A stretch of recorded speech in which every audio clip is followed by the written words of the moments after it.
So, yeah, welcome to something which has become almost a tradition over the past years, which is to welcome Franck Goddio here at the beginning of each year.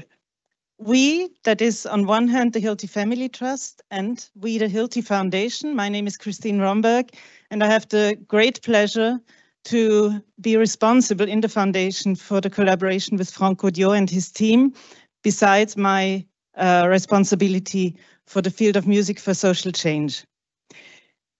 Every year, I think it's really exciting to hear about the latest discoveries and the results of the annual excavation mission that Franck and his team execute since the year 1996 in the area of Alexandria in Egypt. A lot over the past years has also happened technologically, not last due to Franck's ongoing interest in technical development of his equipment, which today allows him to work in a much more focused and therefore more productive way than 10 years ago. The fact that this has become possible during the past years is also due to the sustainable financing of the project, which is quite rare in the scientific world. And even if the content of this project, underwater archaeology, is not 100% aligned with today's strategy of the Hilti Foundation, where we focus on music for social change, on affordable housing, on economic empowerment, it has always been clear that this is a project that is worthwhile. And the Hilti family, as well as the Hilti Foundation, have always been aware that this project would need staying power. And it was worth it, I swear you. From the very beginning of this collaboration, it was an explicit wish of the Hilti family and the Hilti Foundation not only to share the results of Franck Goddio and his team with a scientific audience, but also to make it accessible to a wider public, to a general public. In addition to publications, exhibitions, and lectures, this also includes these lunch and learn events, where we give you, our colleagues, an insight into the fascinating world of underwater archaeology. Because at the end, it's also your work, your daily effort that enables us to support this project on a longer term base. So give a big hand and a very warm welcome to Franck Goddio. Franck, the floor is yours.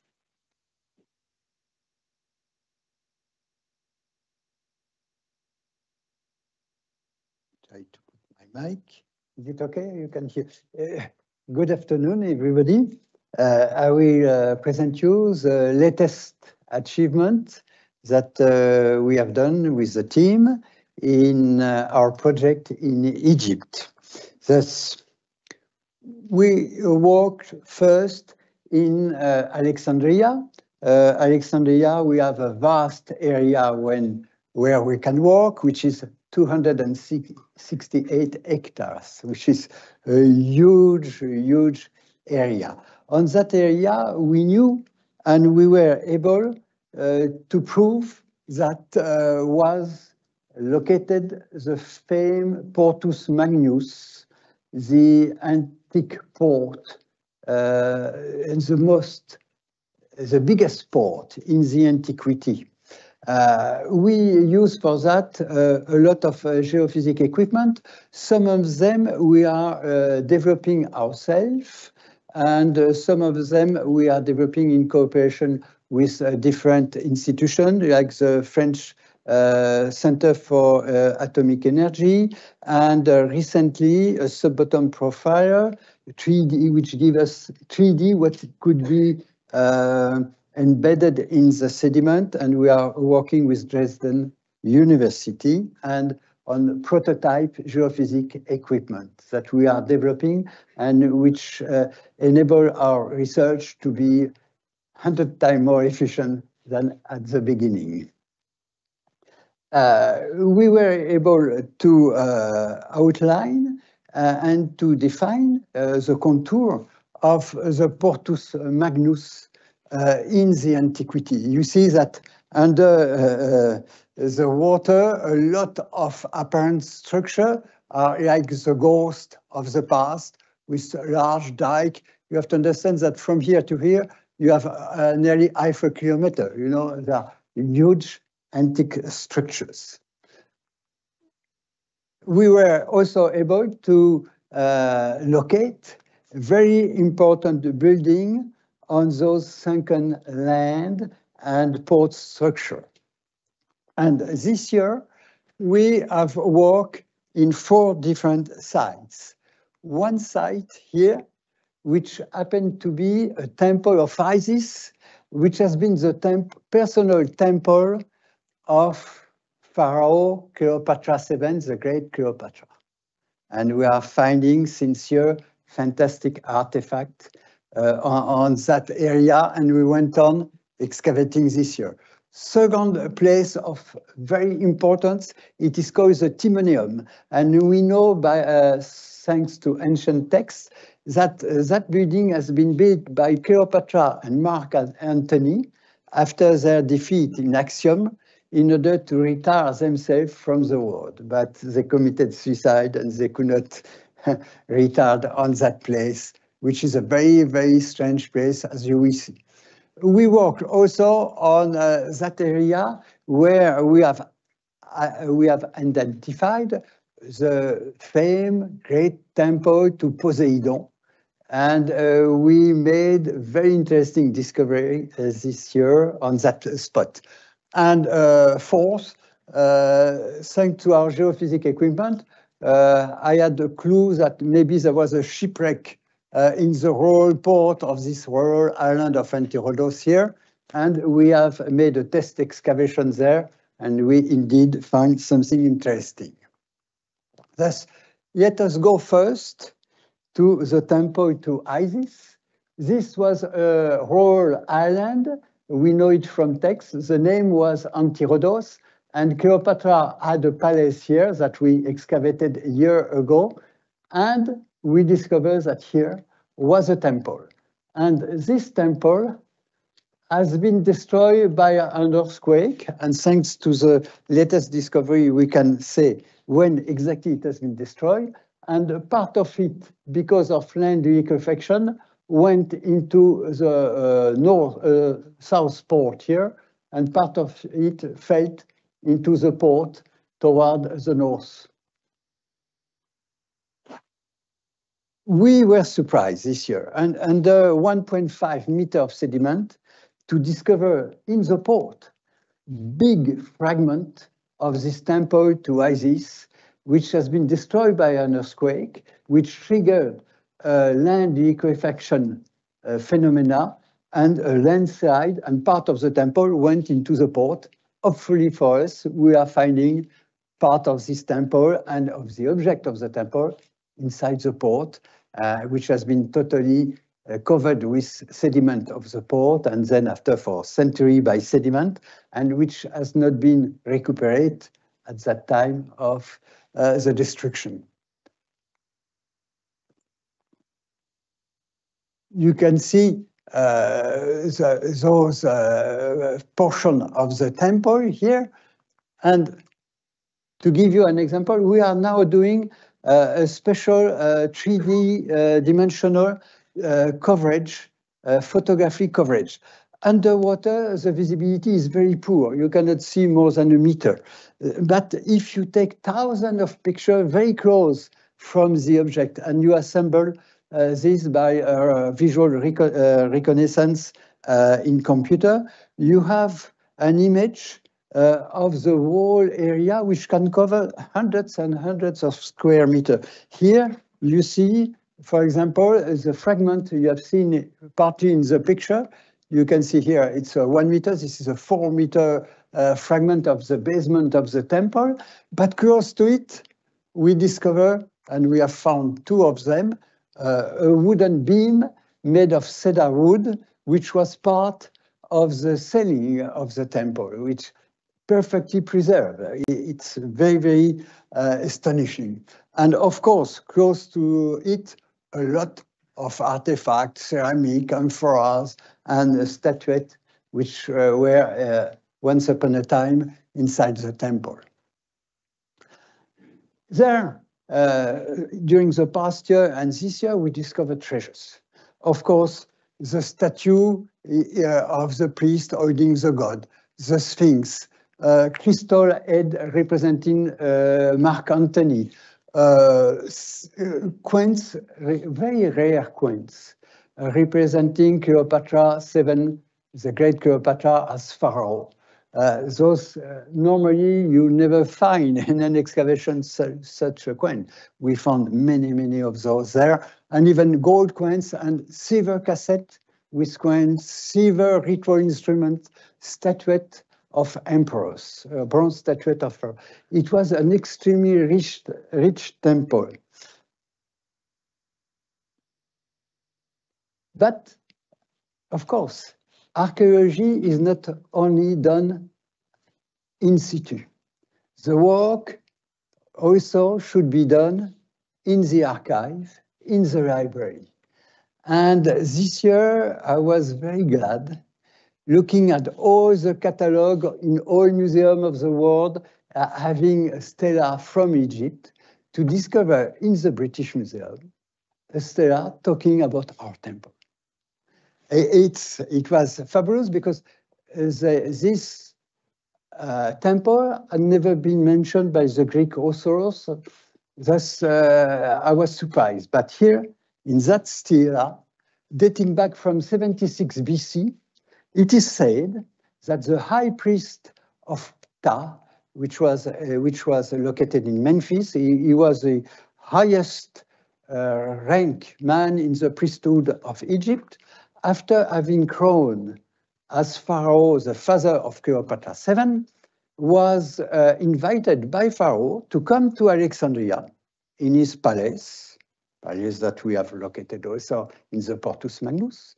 And then it is said that they went together in a boat to a temple of Isis.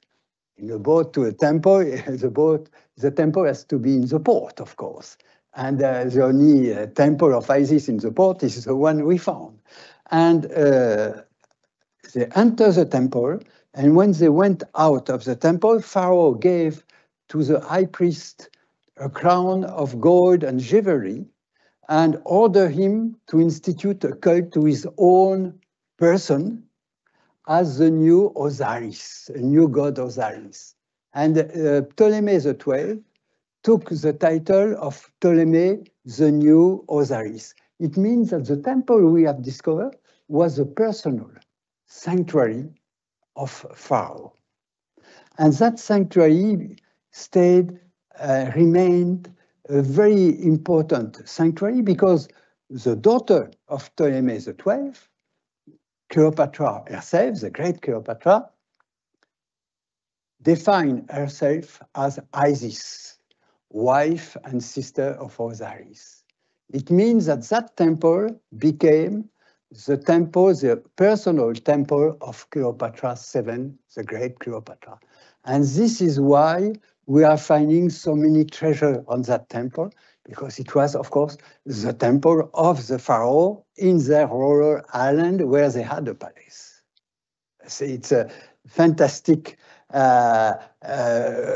discovery, because also it gives the history of the temple, it gives even the name of the temple, and we know now the history. And I was surprised to find treasure and gold coins from Augustus, because when Augustus took over Egypt after Cleopatra and Antony committed suicide, he ordered that the cult of Isis in Rome should be stopped. But here, he made a lot of gold donation to the temple. Why? Because, of course, he did not want to go against the priesthood of Egypt. He had to be in good terms with the priesthood of Egypt. And he converted this temple as a temple of Isis, who will protect the yearly fleet, bringing the wheat from Egypt to Rome and feeding Rome. And from all artifacts that we have discovered, I can say that this temple has been destroyed in 55 AD by an earthquake. We know the exact date. Then we walk on the second site, on this site called the Timonium, which was known to be, built by Antony after their defeat of Actium. And it's a site known as the late refuge of Cleopatra and Antony. There, it's a bathymetry of this area. You see the scale here. It's quite a big building because it's a 30-meter square building here. With our stereophotogrammetry, we have much more detail. We have done this year. You can see the huge mortar block. You have the scale here. That block is 10 meter by 10 meter and 1.5 meter thick here. You can see here, there, great granite column. And we found this year architectural element which belong to that strange building, which Mark Antony built it, saying that he will call it the Timonium, as Timon of Athens will retire himself from the world in order to have a late refuge.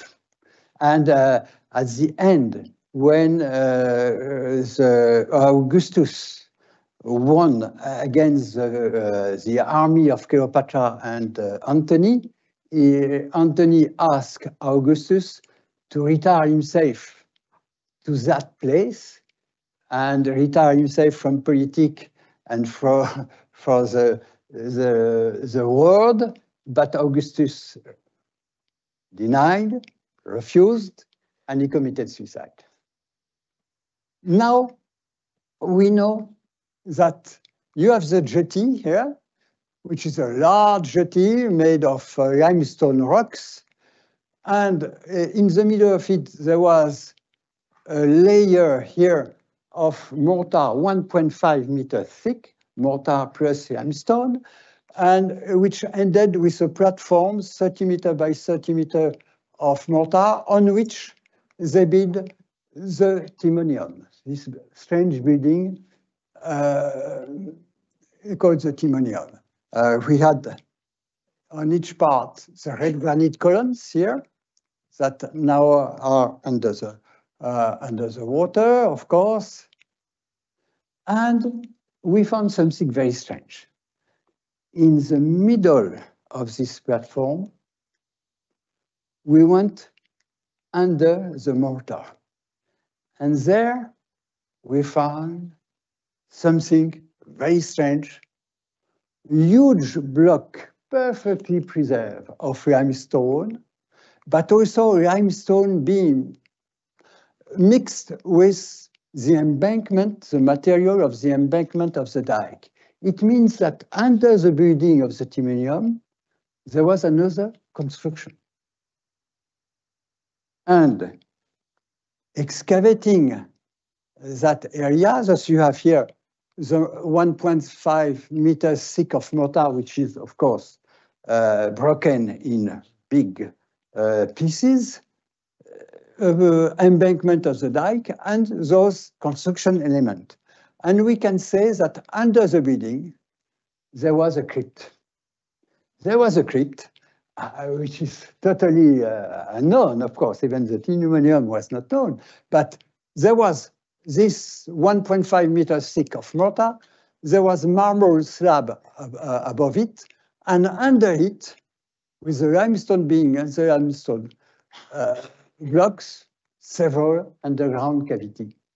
And we are now excavating it, but we didn't reach the bottom. Thus, we are, for the time being, in the cavity. Thus, we are finding nothing. But what could be at the bottom of the cavity, we don't know. Maybe this year we will know. We have to go and excavating. Third place we have excavated was and worked was the temple of Poseidon that we have located some year ago there. And we could prove that in front of that temple of Poseidon, 52 meter long, was a long lake, 52-meter long lake, which was a sacred lake, and we could prove it because under 1.2 meter of sediment, we found freshwater concretion everywhere. Thus, it was quite a surprise because a sacred lake was known for the Egyptian temple, but not for the Greek temple. And we have a temple of Poseidon with a sacred lake. But we discover something more. We have here some big mortar blocks, and doing an excavation there and close to it, we found fragment on each part of the lake of obelisk, and also fragment of a colossus statue, a finger 25-meter long of, sometimes when you are doing excavation, you find fantastic statue, beautiful artifact, but sometimes we are finding very humble artifacts which are as important as the fantastic statue or gold treasure, because it gives you some clue. It's like a detective inquiry, you know, you have to have the clue of what could have been this building, which has been totally looted once it has been destroyed. Thus, for example, we are finding some bronze statuette, which enable us to say, yes, there are Poseidon statuette here, you see, they were found in the temple.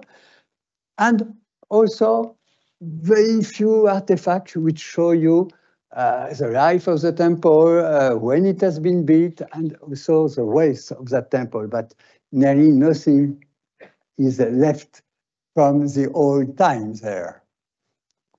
We have done a stereophotogrammetry of the whole area, and you see here on 50 meters the remain of the temple with the base, the mortar basement here, and all the red granite columns here. This, together with the clues that we are finding, we could draw the layout of the temple of Poseidon, the sacred lake, and we know now that just at the end of the sacred lake was a colossus statue, and on each side we found these big mortar blocks with fragment of obelisks. There were 2 obelisks standing on each side of the temple. And we have also found some architectural element, some element which enable us to date the last appearance of the temple to the 2nd century AD. And we have also some big element like red granite columns, and putting this all together, column capital, which gives you the style of the temple. Thus, like a detective investigation, you put all those clues together, and you can have an idea of what was the temple of Poseidon at that time: the temple, the lake, the 2 obelisks, the colossus statue. And from very poor ruins, you can have an image of the past. But something else which is very interesting. As we were able to achieve the layout of the whole Corpus Magnus, we could see that if you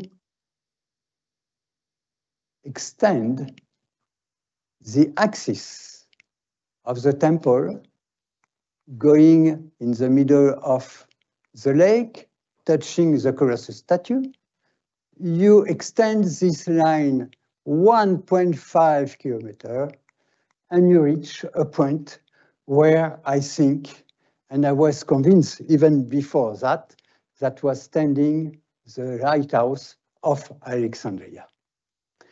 It's exactly with an accuracy of half a degree. It cannot be an hazard. You know?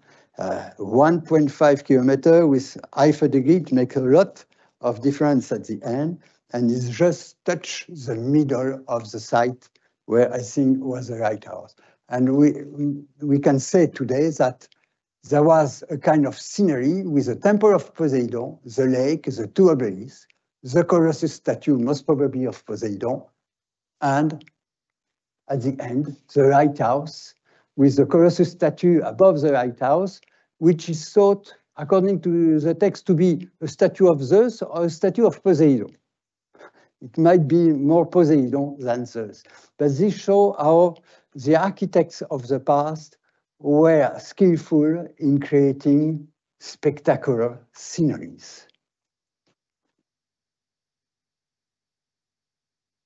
Last spot where we walk during this 3 weeks in Alexandria was the spot where I thought, most probably from the geophysical equipment, was a shipwreck. We excavated there. Yes, there is a shipwreck, and 1.5 of and 1.8 meter of sediment. And that shipwreck is a large shipwreck, very strongly built. What we can say today, we have not finished the excavation, is it is not a seaworthy boat. It has to be a port boat. It's very strange. No such boat has been ever discovered. Thus, we could not identify it as per today. We will work this year on it and try to investigate what could be that strange boat. Another place where we work is the place of the Bay of Aboukir, 35 kilometers northeast of Alexandria, where in the past year we could put in evidence that 110 square kilometers of land sunk under the sea, with two cities, the city of Heracleion and the city of Canopus, that we had discovered in the past. We work in the city of Heracleion, and this is the layout of the city of Heracleion. That city was the port of entry to Egypt before the foundation of the city of Alexandria. It's a very old city, a very powerful city, where we knew was the temple of Ammon, the supreme god for the Egyptian, that we have discovered and we have excavated in the past year. And this year, we work on that spot in order to confirm the layout, that there were several parallel dikes, which is important for the history because they were controlling the water of the Nile, and that city was called the Gate of the Nile, and Hapi, who was the god of that city, was controlling the flood of the Nile. And you can only control the water from the Nile, which was here, and the salt water from the port, with the fresh water from the lake, by having locks. And if the channel is too wide, you cannot have a lock. Thus, they were parting the main channel with several dikes having locks in between each of the dikes.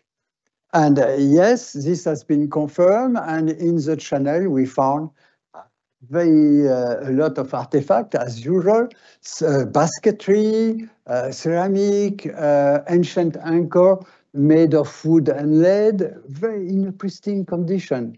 That city sank as a sudden in a fraction of a second and was forgotten for thousands of years, for 2,000 years.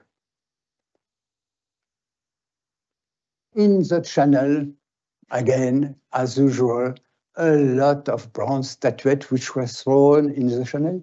This type of devotion was not known. We put it in evidence in Thonis-Heracleion.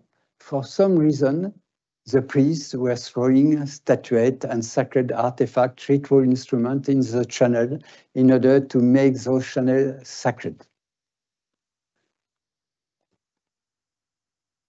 We have excavated in another area here on a big tumulus. On that big tumulus in 2022, we could put in evidence that that tumulus was formed only by donation, funerary donation for the Greek. Most probably there has been a big battle with a lot of dead people, and a lot of donations were made on a big which form a big hill of donation. We found basketry with fruit in a pristine condition, animals, skeleton animals. We found a lot of ceramic. And I wanted to do an excavation on the slope of this tumulus. And on the slope of the tumulus, we excavated a lot of jars, amphoras, and they are filled with ashes. And around those ceramics, statuettes. They are not Egyptian, they are Greek statuettes. And a lot of jewelry.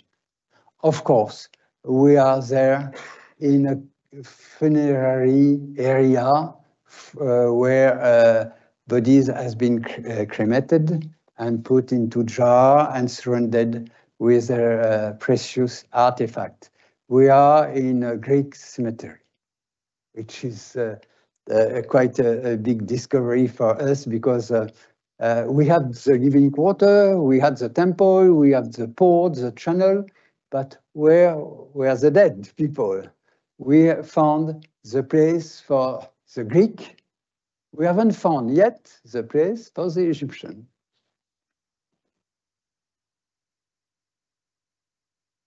We have done another excavation right in the center where stood the great temple to Ammon, one of the biggest temples of Egypt of that time, where all pharaohs had to come to become pharaoh. There, in that spot, we found wooden posts, a large area surrounded with wooden posts. And excavating in between those wooden posts, we had a surprise. We first found modern sediment. When I say modern, it's less than 1,000-year sediment, okay? Under 1.2 meters of sediment, limestone slabs. Normal, we are in the middle of a temple, nothing strange to have limestone slabs. And under the limestone slabs, we found what we have to find, the ground, 20 centimeters. But under 25 centimeters of ground, we found papyrus braided mats. Mats of papyrus. Very well preserved. And the layer of those papyrus mats, it's 50 centimeters. We were intrigued why to put under the ground papyrus mats.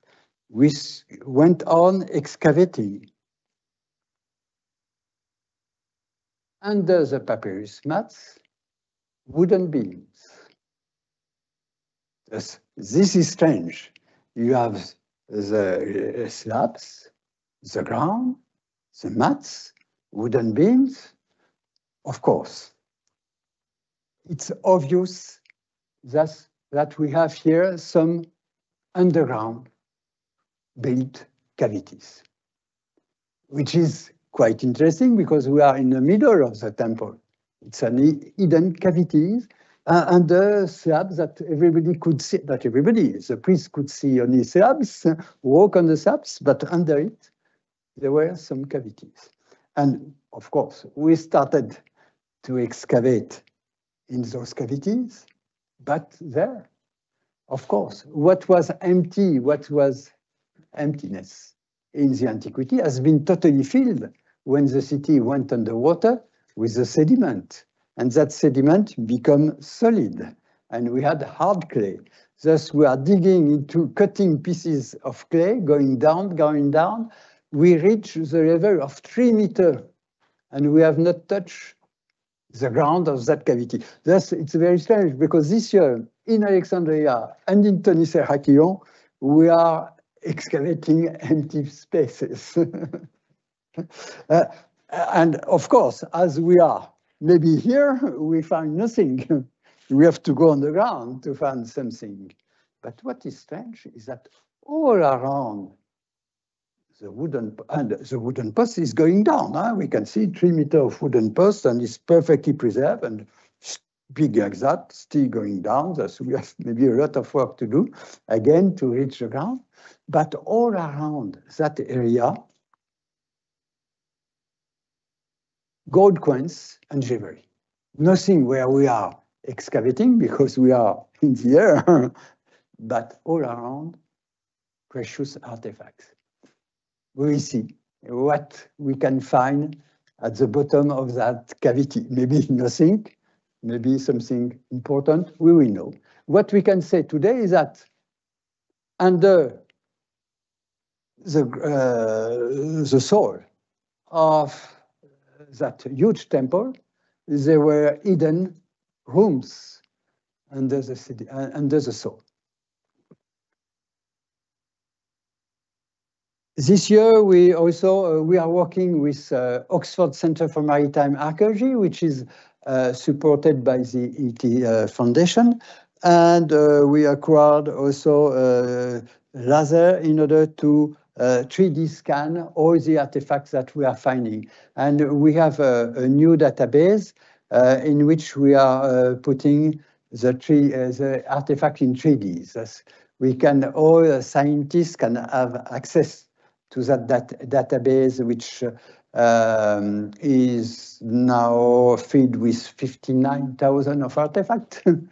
and we are now putting all the artifact, not all the artifact, but the important artifact in 3D. Of course, all this work, it's a work of a team. It's an international team. We have Egyptian, because we are working with the ministry, Egyptian Ministry of Antiquity. We have people from all over the world, from America, from Russia, from Tunisia, from France, from UK, from Spain, from Portugal, Australia, 11 nationalities. This is only part of the team, because this is a team living on board our support vessel, Princess Duda. And we have also a team on land, which is working on the warehouse and in the laboratory. And because restoration of the artifact is a huge job, every mission we are finding about 1,000 to 1,200 artifacts for each mission. This mission, 1,300 artifacts, nearly 300 artifacts that we have to restore. And this is an important part, because we have, of course, all of us, superb souvenir at the discovery of the artifacts. Sometimes, as I was saying before, fabulous artifacts, sometimes very humble artifacts, but which could be as important as a small fragment of ceramic or a small fragment of architecture, which will give you clues, you know, about a site, about a monument, about the life in that site, how the people were living, fighting, praying on that site.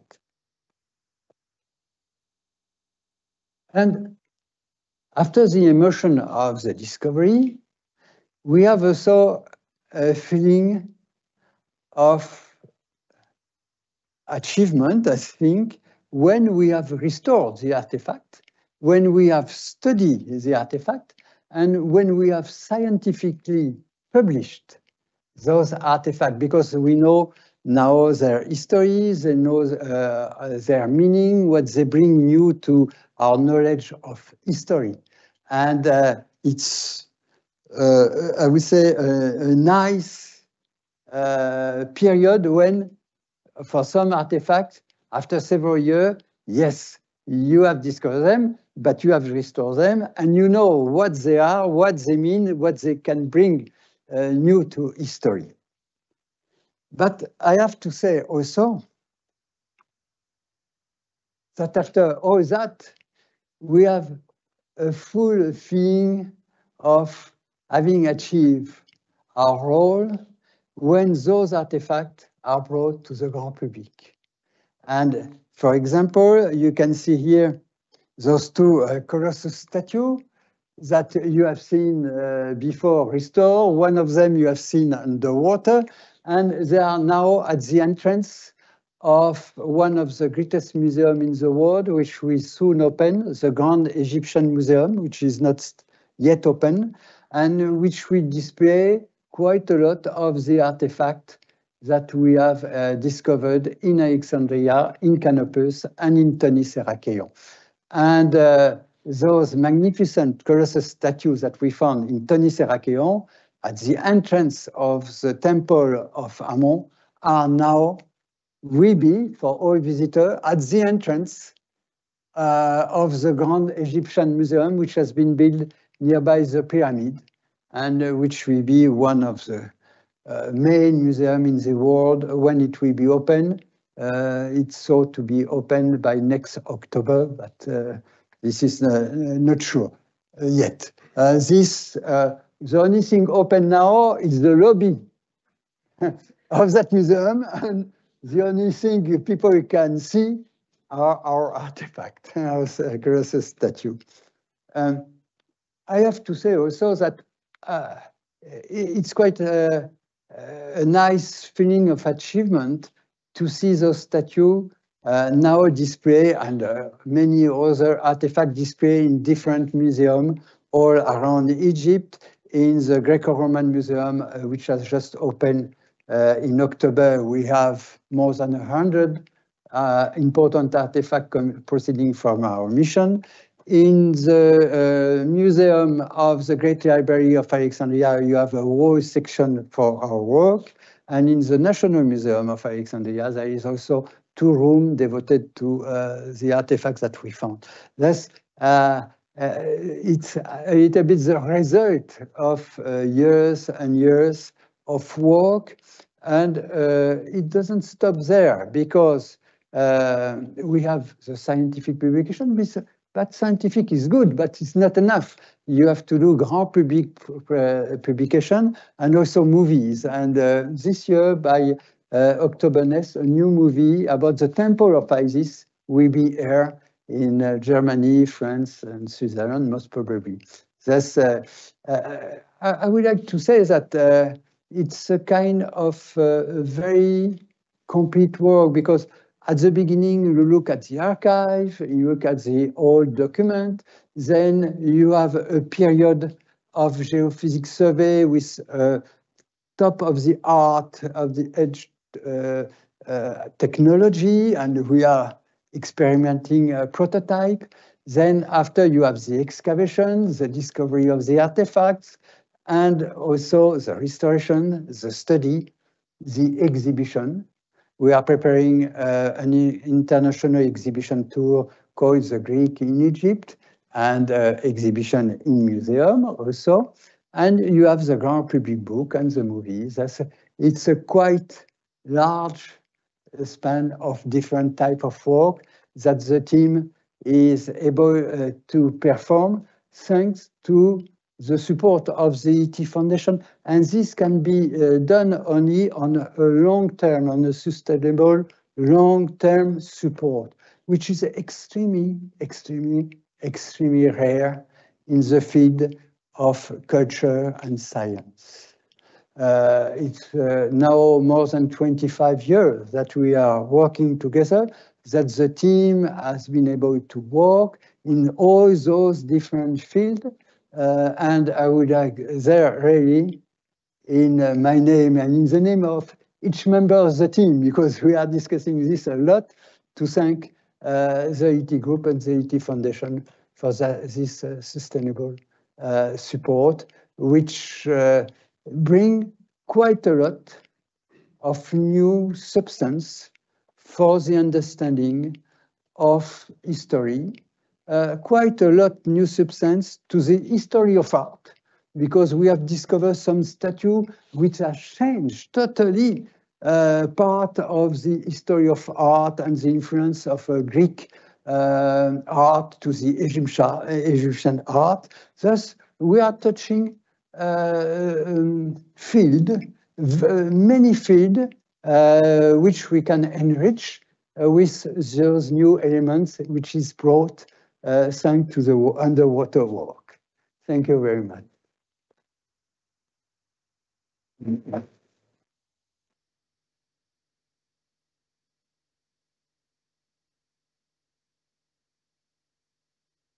Thank you very much, Frank. It's always, again and again, impressive what you can report after each mission. And I must underline, it is really a big honor to be chosen to have some of the artifacts in a new gem in the new Grand Egyptian Museum, because who has ever been to Egypt and has ever been to the Egyptian Museum knows that there is millions and millions of artifacts still waiting to be worked on, not even ever shown. And it is great that finally your discoveries have been chosen to welcome the visitors to this new museum. And I hope we will one day have the news that it's really open, because we are waiting for that since many years. We have actually two first questions from the chat before I invite you then to join.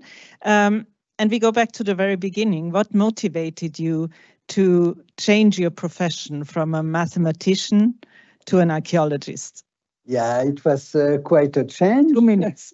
I think I love the scene. I love history.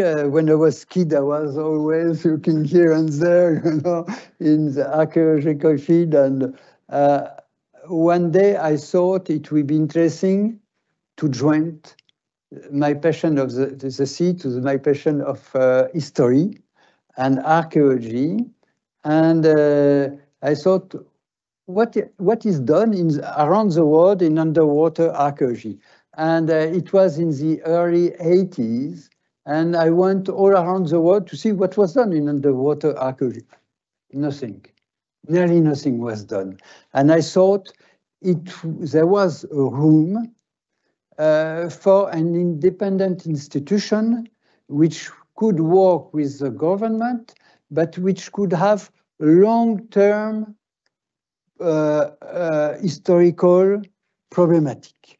Because, of course, in France, in England, everywhere, in Italy, you have Ministry of Culture, we have a Department of Underwater Archaeology, but they have to jump on the last discovery of a fisherman, or if they are doing a work in a port, before doing the work, they have to assess if they will not destroy something. But there is no historical problematic, nothing. They have to jump on site, and sometimes they are excavating the 25th Roman ship of the 2nd century, and you learn nothing out of it. And I thought an independent institution which have long-term historical goals, which could be long-term and sustainably supported by institution, could perform a work that the state are not able to perform. And it's all started like that. You mentioned it's more than 25 years. We started in 1996. Looking back, what was your most surprising discovery during all these years? The question went to about Thonis-Heracleion, but I would dare to open it up to. I think it was in Alexandria, because of course, having studied the document, all the tales about the Portus Magnus of Alexandria, the wells of Alexandria during the Ptolemaic time and Roman time, there was always mention of this Portus Magnus, and it was evident that the Portus Magnus should be in the East Bay of Alexandria. But until the time you don't have a proof, it always remains a kind of a dream. Thus, we performed a survey. We had electronic result, electronic map, showing that there was something. But at the beginning, I remember it was one of the first dive. We dove where we were seeing there was an island there. And of course, visibility, 30 centimeter. We went to the bottom, there was only sand and bad thing from garbage and etc. And this was not my vision of the Portus Magnus at all, you know. Yes, we started to excavate and mud, garbage, mud. And after several days, there was an unshaped block with concretion, very ugly, but it was under the mud. And I said, this is strange. And with a pike, we have done this, and I heard ding, ding, ding. There was something solid. But the visibility was very, very bad. And with the team, we started to clean that element in the middle of nowhere, you know. And we saw red granite appearing. We had the lamp like that because the visibility was there, it's 30 centimeter, and red granite in the middle of the it started to be strange. And by cleaning it, we saw hieroglyph appearing. And cleaning, Ankh jet. And it means live forever. And this was the first artifact that we found, you know, in Egypt, and I took it as a good omen. Live forever. I said, yes, okay. And it has to be like that forever, because when we ask you how long do you think you have more work to do? No, not much. I can reassure the ET Foundation that after 3 centuries, the work will be a little bit half of it. So live forever. I would like to open up the floor to you now. Any questions? Don't be shy. Yes, please. We have a microphone here. My favorite state is the Queen Arsinoe, which there's a copy in our marketplace. Is it built in Egypt, or is the stone from Egypt the raw material for this state? Is it local material, or is it transported to Egypt? We know a lot about that statue. When I was telling you before that we changed part, element of the history of art is also part because of that statue. We can say that this beautiful queen, we know the story. When Arsinoe II, who was the wife of Ptolemy II, died, she was of an extreme beauty and she was a very powerful woman. And when she died, Pharaoh himself instituted a cult to his deceased wife, Arsinoe. And he, according to the text, he ordered to the best artist of his time to make a statue of her as the goddess of beauty and love coming out of the water, the primeval water. And that statue had to be put in a sanctuary in Canopus. We had discovered Canopus, we discovered the sanctuary, we discovered that statue, which represents Arsinoe as the goddess of beauty and love coming out of the water. She is the ancestor of the Venus, or the Venus coming out of the water. She's 100 years more older than the Venus of Milo. The Venus of Milo is made of soft stone, marble, but this one is made of diorite, black diorite. And the Greek could not sculpt in black diorite. Only the Egyptian at that time knew how to sculpt and to make objects from very hard stone like that black diorite. But thus it is obviously an Egyptian artist, a master, who has done that statue showing the queen dressed in a transparent and wet tunic, which is modeling her body. It's a fabulous statue. But that statue, normally, all Greek statue representing queen or even man or pharaoh has a back pillar. And that statue has no back pillar because the artist wanted to show the shape of the queen. But he was an Egyptian artist, an Egyptian master, thus he has to put a back pillar. Thus, with the the wet suit coming out straight behind her, it's making the back pillar. Thus, the Greek art has influenced their very much master artist of Egypt in the 3rd century BC. Thank you, Frank. Any more questions? Yes, please.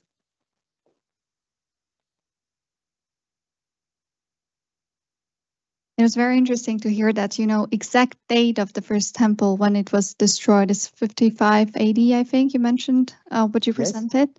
Yes, and we could say 55 AD because we found a lot of ceramic, a lot of coin, and none of them date from 56. They are all before 55. And 55, nothing. No ceramic, no coins, etc. Thus, for sure, that monument has been destroyed in 55. And during Claudian emperor, who was pharaoh of Egypt at that time, but it was a Roman emperor.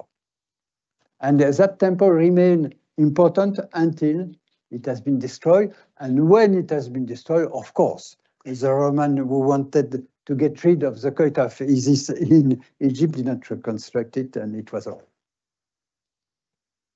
Thank you. Yes, I think we have time for another question. Yes, please.